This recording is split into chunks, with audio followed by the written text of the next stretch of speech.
Naalala ko bigla yung tinapay na may palamang ice cream nung medyo bata pa kami sa strawberry ice cream na nagawa ko ngayon. Kaya kung ice cream, dessert at pampawi ng init ang hanap nyo, tara, gawa tayo. Dahil nakabili kami ni Mr. ng frozen strawberry sa grocery, naisip kong gawin itong ice cream kasi saktong-sakto gagamitin ko ito sa gagawin kong salad. Yung nabili kasi ni Mr. na fresh strawberry hindi masyadong mapupula. Tinikman ko medyo maasim pa kaya naisip kong itong frozen strawberries ang gamitin. 250 grams ang ginamit ko, i-blender hanggang mapino. Kung gusto nyo ng may strawberry bits, pwedeng wag nyong pinuhin ng ganito. 2-pack chilled all-purpose cream at isang lata ng Jolly Cow kondensada para creamy at masarap. Malapot ito at hindi malabnaw at affordable din ang presyo. Gamit ang hand mixer, haluin lang ng mabuti.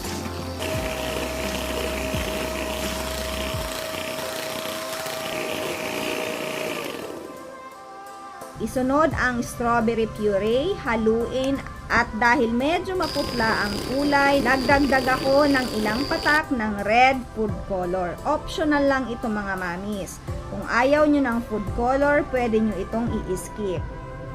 4 drops ang nagamit ko para ma-achieve ko ang ganitong color. Haluin lang at ilagay na sa container na gusto nyo. I-frozen ng 24 hours. After 24 hours, eto na ang homemade strawberry ice cream. Sobrang sarap nito. Kung hindi kumakain ng strawberry ang mga alaga nyo, ganito ang gawin nyo. At dahil nga hindi kumakain ng strawberry ang mga boys ko, pati na si Mister, ako lang talaga ang kumakain. Pero ito, pinapalaman pa nila sa tinapay. Kung nagustuhan nyo to, comment down below. Thank you for watching. Follow me for more videos.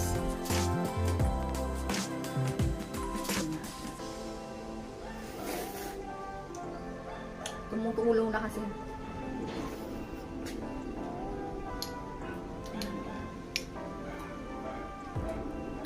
Ang sarap.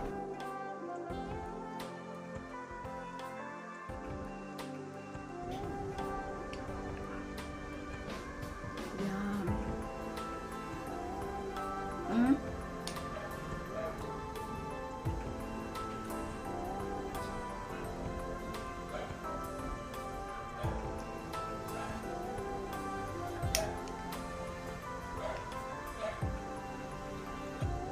Sarap nito.